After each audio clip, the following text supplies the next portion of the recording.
Hi friends, welcome back to Janu Jai's kitchen. ನಿಮಗೆ ಏನಾದರೂ ನಮ್ಮ ಚಾನಲ್ ಇಷ್ಟ ಆದರೆ ಲೈಕ್ ಆ್ಯಂಡ್ ಸಬ್ಸ್ಕ್ರೈಬ್ ಮಾಡಿ. ಫೇಸ್ಬುಕ್ಕಲ್ಲಿ ನೋಡ್ತಾ ಇದ್ದರೆ ಫಾಲೋ ಮಾಡಿ. ಬನ್ನಿ ಫ್ರೆಂಡ್ಸ್, ನಾವು ಇವತ್ತೊಂದು ಇಡ್ಲಿ ರೆಸಿಪಿ ಟ್ರೈ ಮಾಡೋಣ. ಮಸಾಲ ತವಾ ಇಡ್ಲಿ ಫ್ರೆಂಡ್ಸ್. ಯಾವಾಗೂ ರೆಗ್ಯುಲರ್ ಇಡ್ಲಿ ಮಾಡ್ಕೊತಾ ಇದ್ದರೆ ಈ ಥರ ಸ್ಪೈಸಿ ಇಡ್ಲಿನೂ ಒಂದ್ಸರಿ ಟ್ರೈ ಮಾಡಿ. ಬನ್ನಿ ಹೇಗೆ ಮಾಡೋದು ಅಂತ ನೋಡೋಣ. ಮೊದಲಿಗೆ ಒಂದು ಪ್ಯಾನ್ ತೊಗೊಳ್ಳಿ. ಅದಕ್ಕೆ 2 ಸ್ಪೂನ್ ಎಣ್ಣೆ, 1 ಸ್ಪೂನ್ ತುಪ್ಪ ಹಾಕ್ಕೊಳ್ಳಿ. ತುಪ್ಪ ಆಪ್ಷನಲ್ಲು, ಹಾಕಿದ್ರೆ ಟೇಸ್ಟ್ ತುಂಬ ಚೆನ್ನಾಗಿರುತ್ತೆ. ಈಗ ಅದಕ್ಕೆ ಒಂದು ಕಟ್ ಮಾಡಿರೋ ಈರುಳ್ಳಿ ಹಾಕಿ ಗೋಲ್ಡನ್ ಬ್ರೌನ್ ಆಗೋವರೆಗೂ ಫ್ರೈ ಮಾಡ್ಕೊಳ್ಳಿ.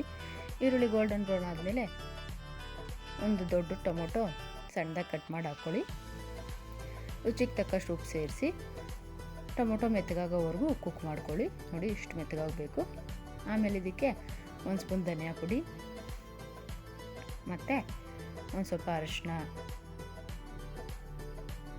ಒಂದು ಅರ್ಧ ಸ್ಪೂನ್ ಗರಂ ಮಸಾಲ, ಹಾಗೆಯೇ ಅರ್ಧ ಸ್ಪೂನು ಖಾರದ ಪುಡಿ ಹಾಕ್ಕೊಂಡು ಚೆನ್ನಾಗಿ ಮಿಕ್ಸ್ ಮಾಡ್ಕೊಳ್ಳಿ. ಆಮೇಲೆ ಒಂದು 2 ನಿಮಿಷ ಕುಕ್ ಮಾಡ್ಕೊಳ್ಳಿ, ಮಸಾಲೆದ ಹಸಿ ವಾಸನೆ ಹೋಗೋವರೆಗೂ.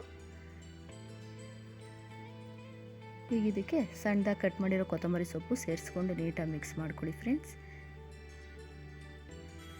ಮತ್ತು ಎಣ್ಣೆ ಬಿಡೋವರೆಗೂ ಒಂದು 2 ನಿಮಿಷ ಕುಕ್ ಮಾಡ್ಕೊಳ್ಳಿ. ಆಮೇಲೆ ಈ ಥರ 4 ಭಾಗ ಮಾಡ್ಕೊಳ್ಳಿ.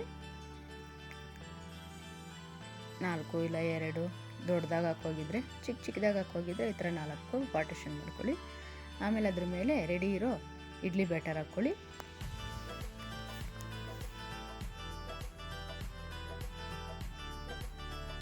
ಸಿಮ್ಮಲ್ಲಿ ಇಟ್ಕೊಳ್ಳಿ ಫ್ರೆಂಡ್ಸ್ ಫ್ಲೇಮನ್ನು.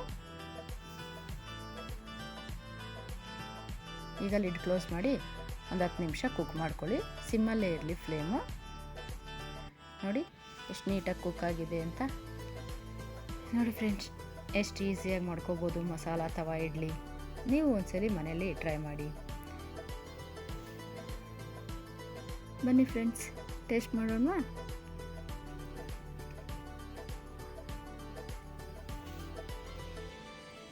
ಆ ಮಸಾಲೆನೂ ತೊಗೊಂಡು ಒಂದು ಸ್ವಲ್ಪ ಚಟ್ನಿ ಎತ್ಕೊಂಡು ತಿಂತಾಯಿದ್ರೆ ಫ್ರೆಂಡ್ಸ್, ಆಹಾ ಹೇಗಿರುತ್ತೆ ಗೊತ್ತಾ. ಬನ್ನಿ ಟೇಸ್ಟ್ ಮಾಡೋಣ. ಸೂಪರಾಗಿದೆ ಫ್ರೆಂಡ್ಸ್.